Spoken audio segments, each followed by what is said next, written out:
Welcome, Travis. It's great to talk to you. I was thinking about how long it's been since we talked for the podcast. It's been a couple of years at least. So I think everybody in the organization knows you, but for everybody else that's watching the podcast, when did you first start training at SBG?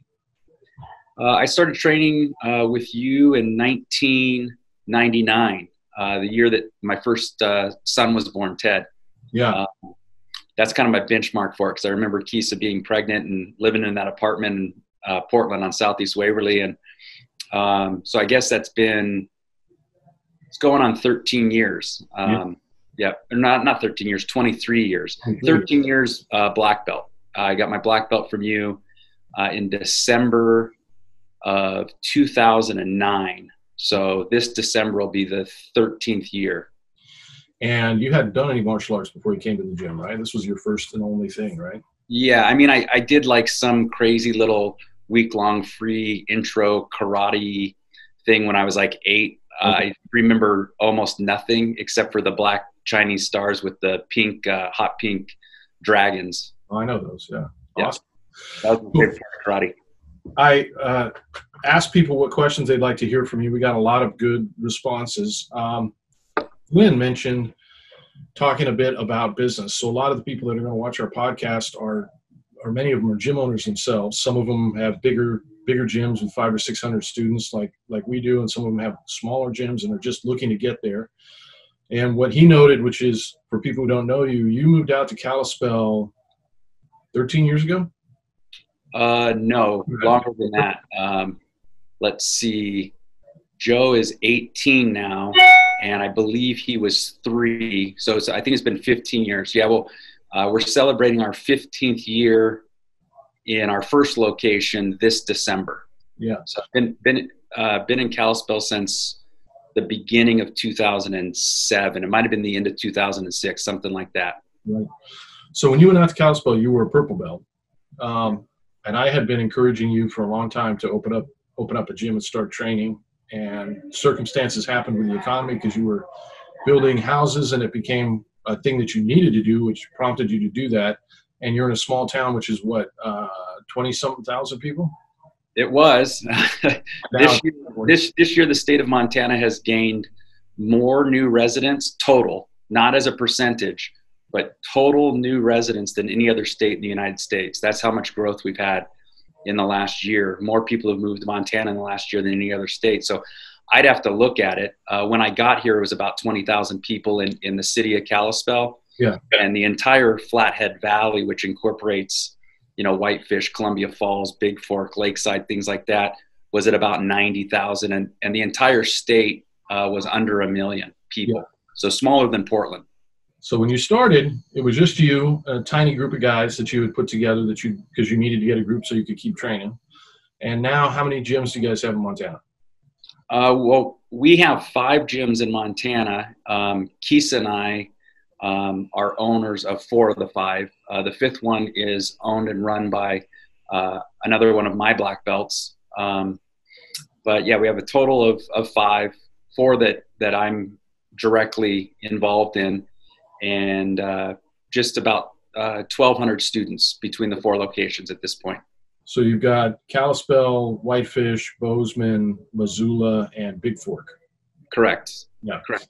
And Cody and Maya Bassett own and run Big Fork, and then Keith and I own Kalispell, and then one of my black belts, Daniel DeStefano, is our partner in Whitefish. Our son, who's also a black belt now, is our partner in Bozeman. And then Gus and Becca, another one of my black belts, are our partners in Missoula. Right. And just to give people a sense of scale, so if we're talking about just your Kalispell gym, which was the first one that started, how many students do you have now? As of today, 500. 500, good. So let's talk about that, because I hear oftentimes people, because one of the things we do is we help the gym owners with the business as well, in addition to just helping them with the martial arts. And I often hear people talk about how competition's too stiff, the area's too small. You moved into a town that had less than 30,000 people, and still probably less than 40 or 50, I would think. And you're at 500 students.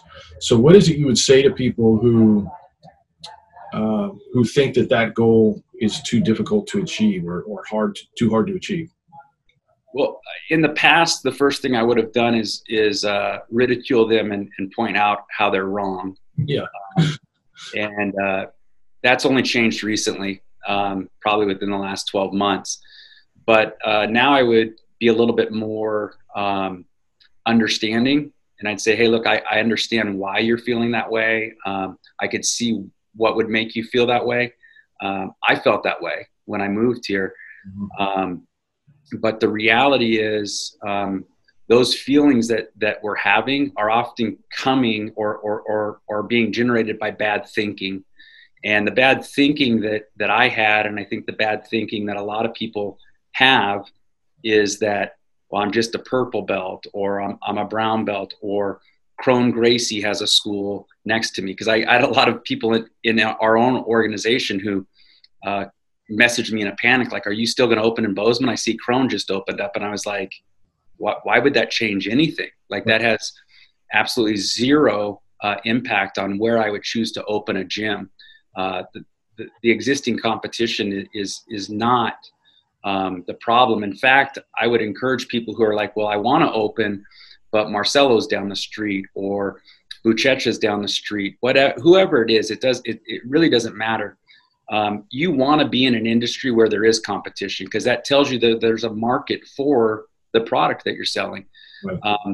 But back to the bad thinking, where the bad thinking comes from is, as jiu-jitsu people ourselves, we often have this narrow lens that looks at everything through jiu-jitsu.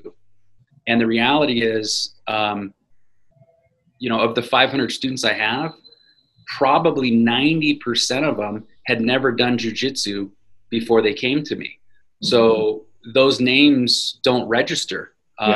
Oftentimes, they're looking for self-defense or Krav Maga or karate or just general martial arts. And so it's an opportunity for us, really, to explain to them why jiu-jitsu works and why jiu-jitsu is a better martial arts. But to worry about what your competition is backwards thinking, because the people who know the names are most likely training somewhere else anyways. And they're really not, the majority of your market are people who have never had an opportunity to experience jiu-jitsu. Right. Now, if I go to your gym and I look around and I go to, and I could say this, I think, for any of the gym owners who own bigger schools, I could say this for our gym here, going to Philippe's, going to Adam and Roy's, Chris Connolly's. When I look around the room looks a lot like the demographic of the city. You've got almost half women, you've got young kids, you've got older people, you've got a lot of professionals in their 50s and 60s. So that is the case in your gym as well. And what is it that you're doing that allows you to teach jiu-jitsu for everybody? And I'll preface this by saying John Frankel sent me a message this morning of another jiu-jitsu instructor who's a young guy. He's quite popular, but message is, I think, completely opposite of this, in that jiu-jitsu is not actually for everybody. And John's point was, he's missing the mark here. So how is it that you've created an environment where everybody does feel welcome, and you're going to have a mat that looks like the community instead of just a bunch of guys who are in their 20s and early 30s? Well, that really boils down to the training methods more than anything else. If I had to pinpoint one thing, it's how we train. By having a process, having a curriculum, and over the last month, I taught 3 different coaches courses at 3 different locations. And one of the questions I'm always interested to find out from the people who are obviously students and committed to SBG, or they wouldn't be looking at coaching, right, is what has SBG provided for you? And what was interesting for me this last time teaching it is, in all 3 locations, one of the things that the students kept coming back to was the organization, the curriculum, and And another unique thing I should preface that with is this time around, I was fortunate enough that I had a lot of people in all of those courses who had actually started their martial arts journey somewhere else and did end up in, you know, one of our locations. Mm-hmm. And it was really interesting to see that they were looking at a completely different experience. When they started, one of the guys jokingly said, in my first class, I learned how to do heel hooks. I'd never done jiu-jitsu before. Yeah. And you're not, SBG is completely polar opposite of that. And so what they valued the most about their experience at SBG was that there was a curriculum, that it was organized, that there was a progression. There was a, you know, that some thought had been put into it. So rather than, and I heard a lot of this from Henry last week in Costa Rica when we were training, just how few schools put an emphasis on introducing a technique, practicing it, and then the training is not competition. It's not sparring. It's not, here's a technique, now let's just free roll. It's right. The majority of the time should be spent using what we refer to a lot as adaptive resistance, where there is a specific drill, a specific training that's set up that allows people to improve, rather than here's a technique, now let's go as hard as we can. And, you know, white belts are trying to kill each other on the mat at the end of every class. That doesn't exist at our gyms. And because of that, people who in the past, because you and I haven't always run our schools the way that we currently do. And in the past, what that did was it actually narrowed your demographic, because what it did is it took the younger, more athletic, I'll use the word tougher, that can mean a lot of things, but those students could stick around, whereas maybe the female students or the older students or the more timid students who had all the same potentials and had all the same possibility of enjoying jiu-jitsu never got to the point of actually learning it, because they were weeded out so early in the process. And so I think part of what allows us to have those really diverse groups of people is the fact that we set up a training environment that accommodates everybody early on and then kind of meets them where they are. Of course, we don't stop there. I mean, I don't want people to hear this and think, oh, well, they're not really training then. Well, that's not true. But in some cases, it might take somebody a little bit longer to get to that next level.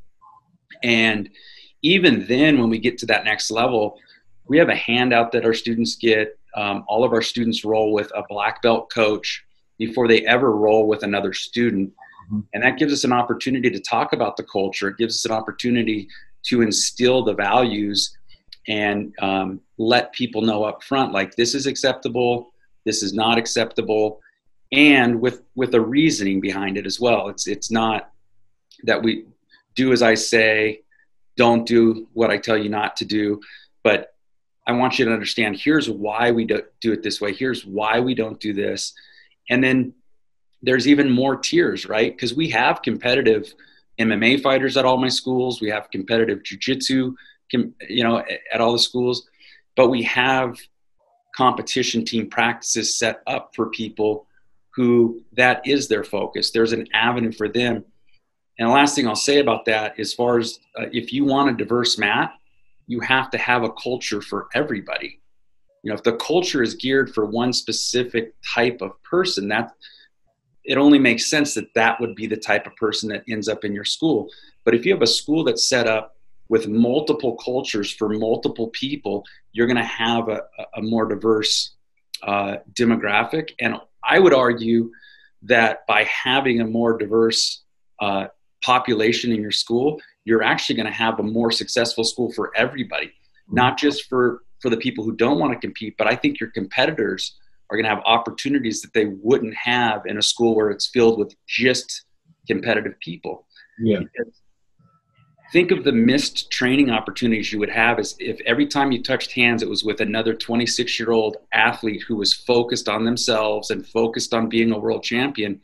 it's going to be very hard for you to get an opportunity to put yourself at risk or set your ego aside to actually focus on the technique. Whereas if I pair you with a 45-year-old, 120-pound woman, you're going to be able to experiment and train in a way that you wouldn't feel safe doing if you were worried the other person was constantly looking to crush you.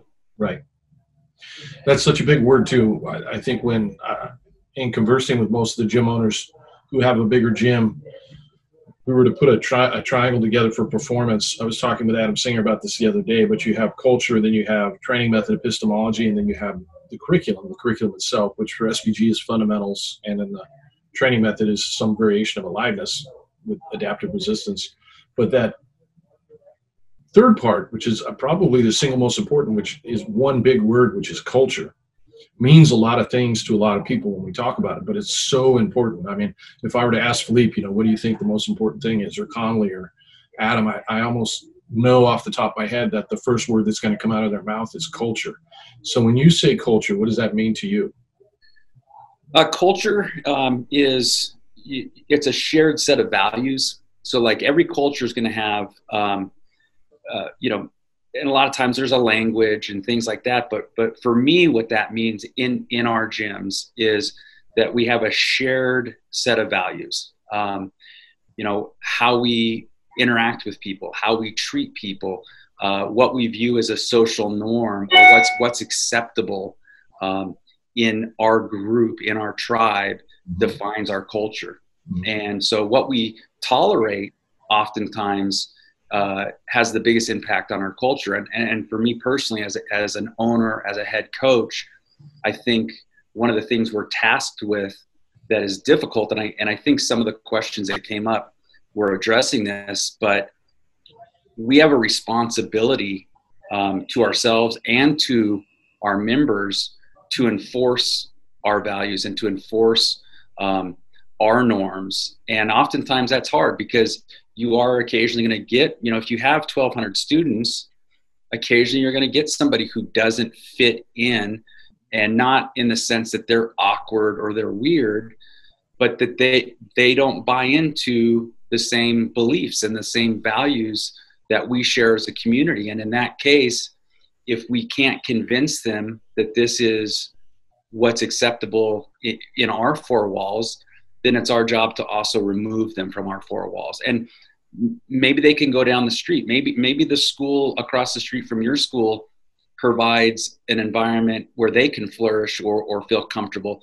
But, we are tasked as owners and coaches to have those hard conversations with people who don't fit the culture that we're building. And our culture is a very loving, accepting culture. And it's also a very honest one. So if honesty is important in your gym, in your tribe, then when somebody's being dishonest, it's up to us to say, hey, here's what I'm seeing. It's not like one and done. Right. But if you can't get through, it's, we have to kind of manicure as if it was our garden. We want certain plants in our garden, and then we don't want other things in our garden, and we have to remove the pests and the things like that. And on a handful of occasions that you've had to do that as a head coach or gym owner, how many times have you done that and then regretted it and wished you hadn't done it, as compared to how many times have you done that and regretted that you didn't do it sooner? Another thing I've tried to stop doing in the last year is speak in kind of never, always, just absolutes, because I know over the years I've been very prone to be that way. But unfortunately, on this particular question, the truth is I've never had to ask somebody to leave the gym and felt that it was the wrong decision. Yeah. And so sometimes I've been too slow. Mm-hmm. Because I don't want to just alienate people and cut them out. Right. But on every occasion where I have, it's been the right decision. I haven't regretted any of those decisions, but I have oftentimes regretted the time it took me, where I feel like I may have damaged my culture. I may have even put students in bad positions that I could have helped them avoid had I acted sooner. Yeah, that's exactly what I was going to. That's been my experience. It's been the experience of, I think, every gym owner I've talked to. And the regret, for lack of a better term, is always that we didn't do it sooner. Yes. Because we have other people that whose safety and performance in a way we're responsible for, and irresponsible to have those kind of people around. So for the gym owners that are listening to us, I would encourage them, if you're going to bed at night thinking about this problem student over and over again, you need to get rid of that student. I would concur. I would also asterisk that just a little bit, because I think another common theme that comes up with coaches and owners is there's a tendency for us to sit around and talk about people, talk about the problem, talk about this, talk about that. And then inevitably I'll always ask, well, have you talked to them? Right.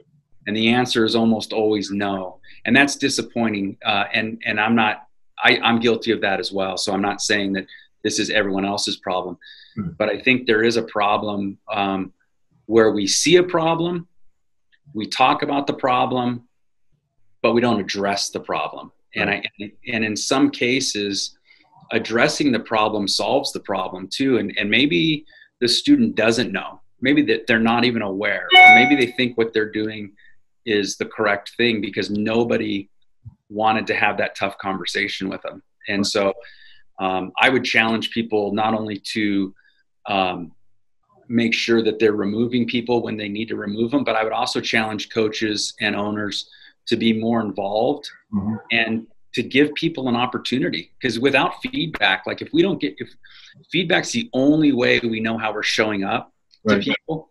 And so if we're not getting that feedback, it's almost impossible for us to even see where it is we need to change or recognize how it is we're showing up to other people. And maybe we're not showing up to other people the way we want to show up, but we think we are because no one's telling us we're not. Sure. So talk to me about the other questions we got a lot of. People heard I was going to talk to you is about time management. Talk to me about what's your typical day look like? Oh boy. It's, most days right now I'm in between seasons because what used to be Wimp to Warrior is now Alta. And it's a program that we run 5 days a week in the gym, and it starts at 5:30 in the morning. Right now, I'm sleeping in a little later. I'm getting up probably 5:30, 6 o'clock in the morning. So nothing crazy. But if we have a season going, I try to be here Monday through Friday when I'm in town for that. So on those days, I'll be getting up at 4:35 in the morning, coming into the gym, running a class from 5:30 to 7. And then 3 days a week, I do my own lifting directly after that. On the days that I'm not lifting directly after that, I'll usually go home, maybe sit in the sauna for an hour and just sit and think. And then, I have from about 8:30, I generally have until 11:30 to schedule things that aren't regimented. And then I teach Monday through Friday at noon. So that part of my day is already accounted for. And then there's an open mat from 1 to 2. I run a couple sales meetings a week at a specific day, specific time. I guess the best thing that I could say, because I know that question came up a couple of times. What I do personally is pretty old fashioned. I know there's way better technology, and I'm not saying don't do it on your phone or your computer, but I'm saying for me, it's pretty old school. I write out my entire week and I fill in all the blocks of time that repeat, because we all have stuff in our weeks, in our days, in our months that we can count on every single day, every single week, every single month. I then Xerox a week's worth of that so that I have a bunch of blanks. And then all the time slots that aren't accounted for, before I go to bed every night, I map out what needs to get done, where I'm going to squeeze it into the open blocks of time. And I like check boxes. And then at the end of the day, I can look back at the previous day and see which boxes got checked and which ones didn't get checked. And then I can carry them over into the next day. But it's really helpful for me and for anyone who has a lot that has to be done, to at least have that somewhere on their computer, on a piece of paper, so they know what hours of the day aren't spoken for. Mm-hmm. And then they can start to fill in the extra things. I know somebody even asked about like training my dog. Like, that can be put into one of those free periods of time. But the bottom line is we all have 24 hours a day. What I wouldn't do or wouldn't encourage people to do, where I think I failed in the past, was I wouldn't be prideful about I only sleep this much, or wear that as a badge of honor, because that's not, it's 11 o'clock, something to be proud of. Is that you or me? That's me. That's my computer telling me what time it is. So I guess I try to get 6 to 8 hours of sleep a night, ideally 8. What that means is I go to bed early. Mm-hmm. I try to be in bed by 9:30, 10 at the latest. And the reason I do that is, for me personally, I feel like I'm least productive at the end of the day. Mm-hmm. And I'm most productive in the beginning of the day. So I get the vast majority of my work done between about 6 in the morning until about 11:30, 11:45. And then I start teaching. And so in order for me to get those 6 to 8 hours of sleep, if I'm going to be up at 5 or 4:30 in the morning, it means I need to be in bed by 9:30 at night. So I think that's important. I think a lot of people don't prioritize sleep. And I think that comes out of a culture of bragging about grinding, bragging about hustling. And that's certainly something that I was guilty of in the past, where you're building yourself up. Look at what I'm doing. Look at how little I'm sleeping. Look at how much I'm working out. And what you're really doing is you're kind of putting everyone else down. Like, you don't get up early enough. You don't deprive yourself of enough sleep. Right. And I wouldn't encourage people to do that. I would encourage people to get an organized schedule and look at what it is that they have to get done every day. And look at how much time do you have left after you do the things that are already on your schedule. Right. And then look at what it is that you need to be getting done and what it is that you want to be getting done. Yeah. I think part of the secret of what you do is the fact that you are doing it the old school paper and pen way. I do the exact same thing. I'll have alerts on my phone for appointments that I don't want to miss, but every day I have a written to-do list. And, let me ask this a different way. How much time a day or week do you spend playing video games? 0. Exactly. So I think one of the things that, as I look at a lot of the studies and things that have been coming out, is people cannot multitask. People think they can multitask, and they'll have 2 or 3 browsers open on their computer, but then everything they do winds up being second rate. They never really do anything well. And it's such an easy thing to do when you're doing everything through a glass screen, and every time you're checking your schedule, you're logging back on and somebody's scrolling through Facebook, or somebody's going through YouTube, or worse, that they go home and then they plug in a video game and waste like 4 hours of their life every night doing that kind of thing, and then ask about time management.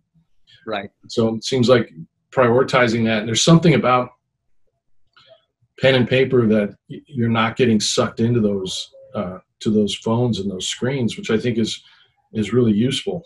Yeah, I never thought about it that way. Actually makes me feel a little bit better, because I always feel a little bit silly that I carry around yellow legal paper and I've got these lists and all of that. And I hadn't really thought about that, but you're absolutely right, because I don't play video games, but I'm as guilty as everyone else. Like, if I'm checking email on my phone, or I'm sending a text, and then I see the little app for Facebook or Instagram, and the next thing I know, I just wasted time. And really, what I would say, almost never do I get something good out of Facebook or Instagram. Like my life almost never gets better as a result of scrolling my news feed. Exactly. But yet I find myself doing it. So yeah. And to a degree, we have to do it as gym owners because there's a certain amount of marketing and stuff that we have to do. I have to post my videos for SBGU and stuff, but I think the non-electronic way has a lot of benefits, and I see more and more people who are really successful talking about that. They're kind of talking about it quietly about how they're not doing everything electronically these days anymore. But I think it makes a lot of sense from the science of it as well. So talking about your jiu-jitsu, we had a couple questions about your personal jiu-jitsu, things that have, like all black belts who've been training for a long time. I'm sure your experience is the same as mine, is that, each year you learn more and more jiu-jitsu, and it never ceases to amaze me of, how deep that well goes. And so everybody has their own personal epiphanies and things that they're working on. So for you personally, over, let's say, the last year, what have you been focused on with your jiu-jitsu game? Yeah, it's funny because, as you know, I mean, obviously I learned all my jiu-jitsu from you. I mean, I was your first white to black belt. And in the beginning, I really got caught up with the techniques, and I really liked the kind of sneaky submissions and the real kind of scrambled based. I feel like I felt like I was better in the scramble than anyone else, and so if we were scrambling, I felt like that was an advantage. Over the last, I'd say 3 or 4 years, I've really been kind of interested with this whole idea of connection, because we always talked about posture and the importance of posture and base, and now I've been obsessed with connection. And to be honest with you, the things that have been most exciting for me, the things I've worked on the most, and I've had some opportunities in Vegas and in Costa Rica and stuff, and even at my school or your school, when I get a chance to train with other instructors like Henry or John Frankel and stuff, my questions are always, help me with my base and posture inside the closed guard. Right. Show me again the best way to break the closed guard. I just spent a whole bunch of time refining my oompa. So I've been obsessed with bridge and roll, just mount escapes, passing the guard. And then the last thing would be the cross collar choke. I've been obsessed with the cross collar choke. So those would be the 4, like if people wanted specific, like what techniques are you working on? Sure. I'm working on surviving and breaking the closed guard. I'm working on specifically oompa escape from mount bottom, cross collar choke from everywhere, but specifically from the closed guard, and then passing open guard. And what's interesting about all 3 of those is that principle of connection comes up in all 4 of those. Sure. And so if I was to narrow it down to one specific thing, it'd be connection and how that works. And in the case of passing the open guard, closing your eyes and just realizing where's the connection, and then what angle do I have to take to break that connection.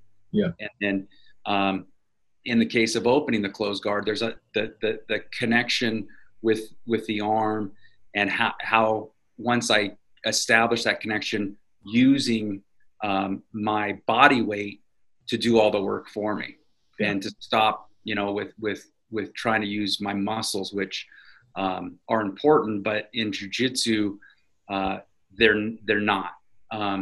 So that'd be the area that I've been working on the most, and I feel like I've made some pretty big strides. Just 4 weeks ago, I felt like I learned things about the oompa escape that I didn't learn for the last 22 years. Same thing, I've been struggling with opening the closed guard from my knees since I started jiu-jitsu. And over the last 4 years, every time I've gone back and worked on that and asked more questions, a little bit more becomes available to me. And I'm starting just now, 23 years later, to understand how those things work and why they work. Yeah. And the importance of connection with the cross collar choke is huge. Mm-hmm. Yeah, and it's interesting too, everything you name, with the exception of maybe the cross collar choke, although in some schools that's an early technique too. Everything you just named is something you'd be learning initially as a white belt, right? Yep. Well, but they're also, if you talk to most black belts, Henry and we spent a little bit of time on the side of the mat, and I was just telling him, like, man, passing the open guard, in my opinion, is the single hardest thing to do in all of jiu-jitsu. And he agreed. Yeah, it's so complicated. It can be so overwhelming. And if you approach it the way that a lot of people approach things, teach me the pass for De La Hiva, teach me the pass for X guard, teach me how to do a leg drag, teach me how to do an X pass, teach me how to do the Torianda, teach me how to do a knee overpass, teach me the double underpass. It's endless, just like there's an endless number of guards that you can learn. Right. But what I've discovered, or how my jiu-jitsu, my personal jiu-jitsu has changed over the last 23 years, is early on, I was interested in learning all of those different guards. I was interested in learning all of those specific passes. And now what I'm realizing is it's not about learning a specific technique or a specific pass. It's about learning a concept that applies to all those guards. Right. It's about learning a guard that applies to all those guards. What is it at the fundamental level that makes all of those passes work? What is it at the fundamental level that makes all those guards effective? And it just makes learning jiu-jitsu so much easier and faster than if you try to just acquire techniques. And to go back to your original question, again, I think that's something that sets SBG apart from a lot of other schools and academies that have multiple locations, is that focus on the fundamentals. I think is unique. Mm-hmm. Yeah, it is unique. It definitely comes through Hickson up to this point. So you mentioned earlier distinction between physical attributes, explosiveness, strength, things like that, and jiu-jitsu technique. And one of the things that I think to this day I struggle to communicate well to even some of our own instructors is why it's so important to shelf those attributes and focus on the technique. Because at the end of the day, people will come back with, well, you need to use those attributes when you're competing. You want to be good at all of it. And my point has always been, I want you to have as much strength and as explosiveness and health and wind and all that stuff as you can possibly have, but I want you to use as little as you can in the gym. And there's been a few coaches in our organization who've modeled that very early on. I would put John Frankel at the top of that list. And then there's been a lot, myself included, and others who took a little while to fully understand that. And then there's a lot to this day who I think still struggle with that concept. And I think you're one of those people who I think understands that concept now. So when you're talking to a young athletic jiu-jitsu, athlete who in his mind or her mind is thinking of competition and beating and getting the win, how is it you explain to those people when you have that conversation with them why it's so important to limit what you're doing there when you're on the mat physically? Yeah, well, first of all, that was very what you just said was very polite, because the reality is I was one of the coaches and students who actually struggled with that concept. I wouldn't say the most, but definitely struggled with it a lot, to the point where it would make me angry in the past, especially as somebody who was at all the competitions and who was coaching fighters and was constantly in the battle when it came to competing. So what would you say to yourself back then now? Well, now, I definitely, I do understand it now. And what I tell my athletes now is like, look, those are things you already have. Yeah. Right. Those are things you already have. Like, we don't have to worry about that, because that's there. And what we're trying to do is take, if let's say my strength is math, and math comes naturally to me and I'm really good at math, I could avoid the subjects that I'm weak in and just continue to flourish where I'm already good. Mm-hmm. But at the end of the day, where does that get me? I end up being the same person today that I will be 10 years from now. But instead, if I look at attributes like, let's say I have a really good mount, but my cross sides bottom game is awful. And so my logic is, well, I know what, I'll just never do cross sides bottom and I'll focus on my mount. Well, my overall game doesn't get any better, right? Because I haven't spent time strengthening the parts of my body and the areas of my life that I'm weak in. I've just resorted back to what is already there. And people don't sign up at your gym to be as good as they are when they start. And so I just tell people, look, you're strong, or whatever. Weight's a better one, right? Because weight is weight. It's an attribute though. Like if I weigh 300 pounds and I know how to use my weight, then that can be a strength for me. But I don't need to spend time working on my weight. I maybe need to spend time on working on how to distribute my weight, right. But my weight is what my weight is. My strength is what my strength is.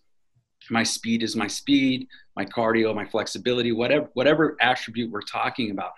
But the reality is, if instead I can, if it's impossible to do this, but if I could completely remove all of those things and focus just on the technique, then if I'm facing somebody who's big, strong, fast, whatever, my technique is going to be better than their technique. So now my technique, coupled with what was just God-given, right? Like I didn't do anything, let's say, to be super flexible. Or let's say I didn't do anything, I was just born strong. Because some people are just naturally strong. They don't even lift weights and they just feel stronger than the next person. There's no, in my mind, there's no advantage to using your attributes when you're training. Right. And what I struggled with is I had this idea in my head that it was wrong to use those things, which I'm not telling people it's wrong to use those things. What I'm telling people is their technique is going to get better quicker if they can get rid of those things. Yeah. And then if they want to go, fight for a world championship, of course they're going to try to, if their technique fails, then of course they're going to try to use their strength or their speed to overcome a failed technique. But the possibility of their technique breaking down is going to be less than if they had spent time refining the technique without coupling it with the fact that they're just way bigger than their training partners, or they're way stronger than their training partners, younger, faster, whatever their particular advantage is. I don't know if that makes sense to you or not, but I just feel like the only thing I would put in there is I always make a distinction between weight and everything else, because you weigh, like you just said, you weigh what you weigh. Mm-hmm. If you're exhausted and worn out and battle fatigued, or you have the flu or whatever, you still have your weight. And being able to distribute our weight properly is like an essential part of jiu-jitsu. So I've never really considered weight an attribute. It definitely gives you an advantage. Yep, for sure. But I think, and also I think smaller jiu-jitsu people need to feel that weight and learn how to deal underneath it. But things like strength and speed and explosiveness, once you're exhausted, things that deplete as you get worn down throughout the match, those are the things that we don't want to rely on. What you're left with after you've Ironmanned 100 people, you're left with your body weight, and you're left with your jiu-jitsu technique, and everything else is gone. And that would be if I could put my students in that physical state every time they trained without tearing their body down, that would be the ultimate place for them to work. And I think a lot of people struggle with that for all the reasons that you mentioned. So it's good I think that's one of the tougher ones that people have the hardest time with coming around to. I agree. The only thing I would add to that is I also look at it like, what are the things that are going to go away as you age? Because I know a lot of people were asking about longevity and things like that as well. And I think that we all know this intuitively. As we age, we do lose strength. Like as men, we lose muscle mass. That's a scientific fact. And speed, you hear it all the time. Well, I'm a step slower than I used to be. We know that that's going to go away. Right. Exact same thing. The attributes that deplete as you age, going back to body weight, as we get older, theoretically, we should be getting, because we're refining that connection, what you were talking about before, we should be getting heavier and heavier, while the strength and everything else as we age depletes, because that's hand in hand with that technique. Yep. And I think that's why I've been so interested in that idea of connection. Yeah. Because connection really is weight distribution. Like that's how you're feeling it through that. And what you're trying to develop is the sense of, okay, where is the connection? Do I want the connection? Do I want to break the connection? And then breaking the connection with angles, and then using weight, which we all have, whether it's 125 pounds or 225 pounds, we all weigh something. Yeah. And then it's just a matter of using that weight in an angle that's advantageous for us. And that requires less energy as well, which, as we both know, cardio depletes too. You know, as we age, our cardio starts to leave us. The only thing I would add that I think is an attribute that maybe doesn't go away when we're fatigued or as we age is like flexibility. And a lot of flexibility is what you're born with. Sure. And I don't view flexibility as a huge advantage, to be completely honest. But I think that would be another one I'd put in the same category as weight, where if I get tired and I'm flexible, I'm still flexible. Sure. It's kind of like almost like your height or morphic thing there. So let's talk a few minutes for people. Let's again circle back because I think I'm trying to think of the things that would be most helpful for our audience here. If I have a new gym owner, a small gym owner, and this person's starting to open up a gym, they want to do this for a living for all the right reasons. They want to help people, and, you know, and put together a good community. I don't personally, and you can tell me if you agree or disagree, I don't think that there is any excuse from, there's already 6 gyms in the area, population's too small, whatever they come up with, right? I don't think there's any excuse that's valid for not putting together a successful location, provided you're coachable and you learn some basic principles. Would you agree with that? I would 100% agree with that. And I think that a lot of it, again, has to do with mindset. No. And I think that most of us, we don't live in a world of 100% possibility. Right. And the reality is, you know, I personally think that it's all possible. I also think, because I saw some questions that were talking about leadership, I think we also have to live in 100% responsibility too, and realize that everything, we're responsible for everything. And I would encourage anybody in any location that they be open to the possibilities, and that everyone is capable of running a successful martial arts school, regardless of population, regardless of median income. I've seen it. I've done it. Yeah. So given that paradigm that we're talking about, you personally are going to go coach somebody who's struggling. What are the top 3 or 5 things that you want to make sure they're doing? Well, it's funny. I spent an hour and a half on the phone. Every Wednesday I get on the phone with one of our gym owners in Texas. And, you know, for me, and again, let me bring some humility into the situation for people who don't know. I was sharing with them that I went out of business in Washington. So in my 20s, my wife and I, Kisa, started our first business. And we were really good at building houses. I built really nice houses, and I enjoyed the process of building houses, and our customer service was really good. But I ignored the numbers. I ignored the things that weren't interesting to me. Yeah. And as a result of that, we eventually went out of business. Blessing in disguise, because then when we ended up in Montana and lost our jobs and ended up having to start a business again, we knew where we failed the first time. And what I was sharing with Michael this morning was, look, I probably, if I'm being honest, I probably spend more time on the numbers and the business than I do the jiu-jitsu. And I think most new school owners have it completely backwards. Yeah. And they focus on, well, I need to design better classes, or I need to come up with better curriculum, or this and that. And I'm not saying that the product doesn't matter, but we have a tried and true product. Yeah. So if we know that that's the case, well, then what is it that separates a successful jiu-jitsu school from one that goes out of business, or one that can't pay its bills? And I would argue that it's a lack of emphasis on, do you know how many leads you're getting a month? Do you know what you're spending a month on getting those leads? Do you know how many of those leads are making appointments? Yeah. And if they're not making appointments, why aren't they making appointments? Why are you wasting all this money on generating leads only to let the majority of them go out? Why aren't people showing up to their appointments? What are your systems for making sure that people remember to come to their appointments? This isn't martial arts stuff.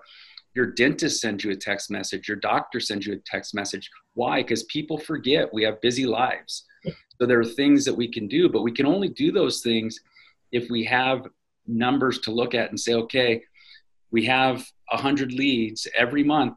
We get 100 leads every month. We get 65 appointments out of those 100 leads. But then of those 65 appointments, how come only 50% are showing up? Mm-hmm. Well, we have a problem. We need to fix that problem.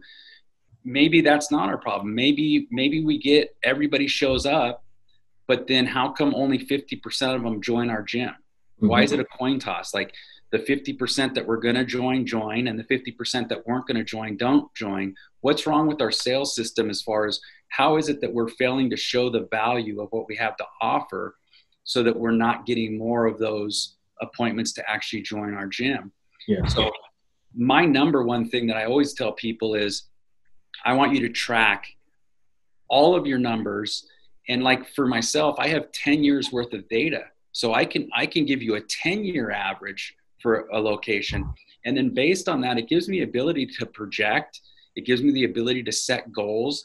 And I'm not guessing. I'm not hoping. I'm not like, oh, we can afford to buy a new building and increase our rent by $5,000 a month because hopefully we'll get more students because we have a nicer location. Right. I can sit down and say, okay, if I'm going to spend $5,000 more a month on rent, what does that mean on the back end? What do I have to do to be able to afford that extra $5,000? And then I can take that and based on my historical data, go, okay, well, how much does this have to increase in order for me to be able to afford that? And knowing where you're at.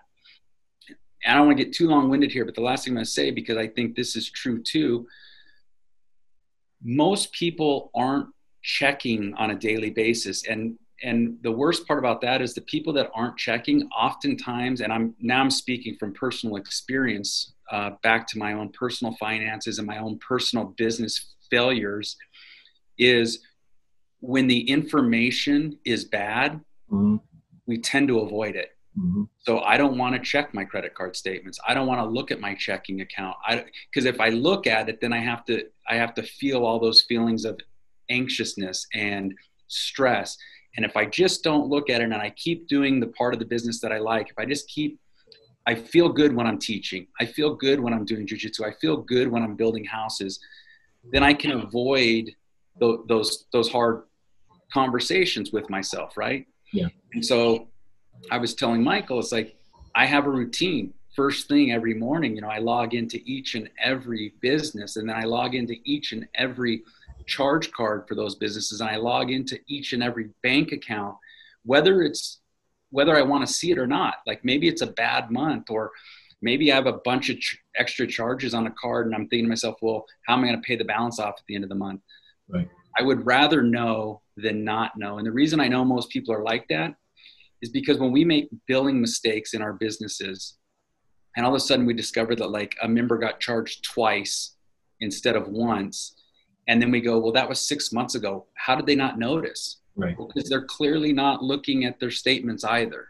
Mm-hmm. And so I would really encourage new business owners to make that a priority, to make understanding where their leads are coming from, how they're converting their leads, what their show rate is, what their close rate is. Like look at those numbers every day, even if you don't like what you're seeing, because if you're not looking at it, you can't fix it.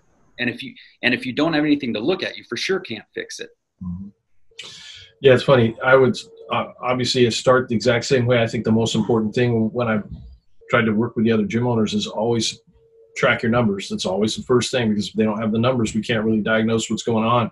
And for people who maybe don't know, we're talking about literally everything. How many calls came in? Where did they come from? How many did you talk to personally on the phone?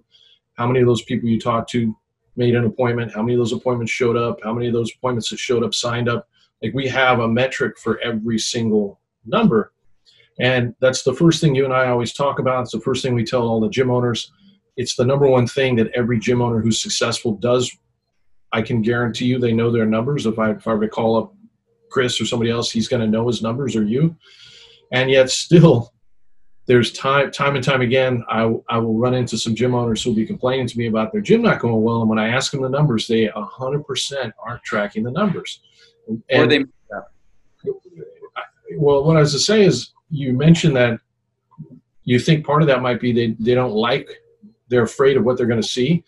Because my question is, why don't they do that? Like, we're sitting and we're telling them, hey, this is the most important thing you need to do if you want to grow your gym. Start doing this, whether you think it's important now or not. Even if, like, some of the smaller gyms, maybe they only get 5 calls a week. And in their mind, they're thinking, sometimes they think they can track it in their head, which we both know you can't. But they just refuse to write it down. What is it about that self-sabotage? Where's that coming from? I think a big part of it is what I touched on. I think as human beings, we want to avoid uncomfortable situations. Tie it back to jiu-jitsu. Yeah. Like, people were asking, like, what are some of the biggest lessons you've learned on the mat? Yeah. Well, the single biggest lesson that I've learned on the mat is how to be comfortable in uncomfortable situations. That is the single biggest takeaway I've taken from the mat. Yeah. And then the other lessons that can be applied directly to business are consistency, right? We all know that if you show up, you show up. Some of us might get it a little bit sooner, some of us a little bit later, but we all know that eventually we'll get it if we're consistent. People apply that great when it comes to jiu-jitsu or weightlifting and things like that, but business is no different. And, you know, I think the biggest single thing that causes people avoidance is discomfort. As human beings, we don't want to be uncomfortable. We don't want to face the things that are hard. And I think for most of us as business owners, or even just in our personal finances, is if the numbers don't make us feel good, we would like to avoid them. Mm-hmm. And that's a huge mistake. Yeah. And same with our jiu-jitsu, right? We just talked about it, like, well, I'm really good on top, but my guard sucks. Right. I won't ever pull guard then. Right. That way I can avoid the part of my game that makes me uncomfortable. Right. But then there's no growth. Right. Well, before we close it up, if you could go back in time now and get in a time machine and give yourself advice, let's say 10 years ago, related to what we're doing, what would you say? Oh, geez. Well, we just covered the biggest one. I mean, just, you know, tracking the numbers. And it was about 10 years ago that I really started to do that vigilantly and saw the importance in it. The second piece of advice that I would give myself now, and this goes to leadership, because I know some people are asking about leadership as well, is I would have sooner rather than later allowed other people to step up, even if it meant me stepping back and not being the recipient of all the praise or whatever, but stepping back and allowing other people in the organization, other people within the business, other coaches to start to take some of those responsibilities and also receive the accolades and the reward for stepping up. And I would have encouraged them in a way that would have allowed them to feel comfortable making mistakes and not worrying that, you know, if they screwed up, that would be the end of it. Because for so long I held on so tightly to wanting all of the glory, and also being so critical of everyone else that I could do it better. I have to do it myself. I'm going to take this. I'll just do it. Even as a parent, right? Like, you don't let your kids do the dishes because you don't like the way that they load the dishwasher, and that's a very limiting place to be. I would still have one gym. 10 years ago, I had one gym. I'd still have one gym. If I didn't start letting other people step into their role and allow them to grow, and then also acknowledge and give them the credit and the praise. And so that'd be the second thing I would have done sooner, would have been that. Yeah, that's really good. Interesting advice. And so let's close on, it's going to be 2023 here coming up. We're in 2022. The gym has grown. The organization has grown exponentially over the last 10 years. Where do you see SBG being in 5 or 10 years? Honestly, I mean, I see us continue to move in the direction that we've been moving, which is a niche. You know, we have a niche, and I would encourage other school owners to embrace that niche. And that niche is what we've been talking about, focusing on the fundamentals. I mean, we spent a whole day on self-defense in Costa Rica. It was probably my favorite day. It's fun. That material is fun. Yeah, and the funny thing is even Henry was a little insecure, like in the way he was talking. You could hear him kind of trying to justify what he was showing to the people in the room as if it wasn't valid. Right. And the reality is, it's very valid. To me, it's the most valid piece. And it came out in the Q&A where some of these other brown and black belts from other schools around the country were saying to Henry, well, you know, how would you talk to your instructor if you go back to your gym and you're training and they're telling you, well, that's old school, or you know, we focus more on competition and this and that. And honestly, rather than looking at that as a negative, I see that as a very positive for SBG, because I think it was Kisa posted a question and Glenn Powditch kind of concurred with her. It's like, where do you see SBG going with, like, you know, we got these bigger corporations coming in now and the hobby schools and this and that. The reality is we have a niche, and I think we need to, rather than avoiding it or feeling like we're not keeping up with the times or whatever. No. I think what we're doing is super important. And, you know, we could be a bastion for that, you know, old school. What's wrong with old school? Old school is great. Not just for competition, but for self-defense. And, you know, I came to your school 23 years ago to learn how to fight. Yeah. You know, 23 years ago, there was no focus on competition jiu-jitsu. And I would say the vast majority of the people who come to our schools aren't coming because they want to learn the latest and greatest competition technique.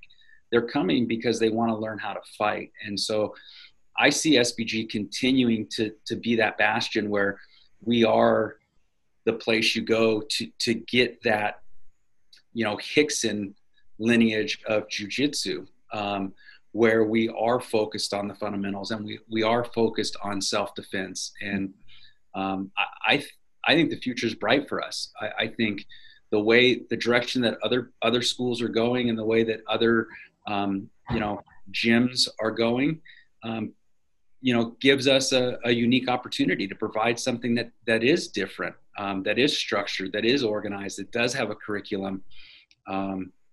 And, you know, we do provide an environment where people are safe to be vulnerable. So we're always going to have more female students. We're always going to have more kids. We're always going to have more executives and doctors and lawyers and, you know, people in their 40s and 50s on our mats than, you know, somebody who's focused on competition. Yeah. No, that's great. I could not agree with that more. So, well, it's been great to talk to you, Travis. We got to do this at least once a year now for the podcast. We got to make sure we remember to do it. Yep. I'm happy to do it. It's good talking to you. I look forward to seeing you April 1st in Birmingham. Yeah, that's going to be awesome. And I was just thinking in my head, people are always asking what the camp theme is. And this is obvious. This is the 30th year anniversary, but, you know, I think one of the best themes that we could come up with is old school, what that term means and what we're doing. I might actually put that out there, that's what we should do as a theme this year. And 30 years is nothing to blink at, because I take it for granted. It felt like just yesterday we were designing the 25-year anniversary, and then we got that nice email from Australia, and I was just like, wow, you know what? This is pretty amazing. I mean, I've been here for the 23, but I would say that, you know, what you've created and been able to sustain for that period of time is extremely special, especially in the jiu-jitsu community, in the martial arts community.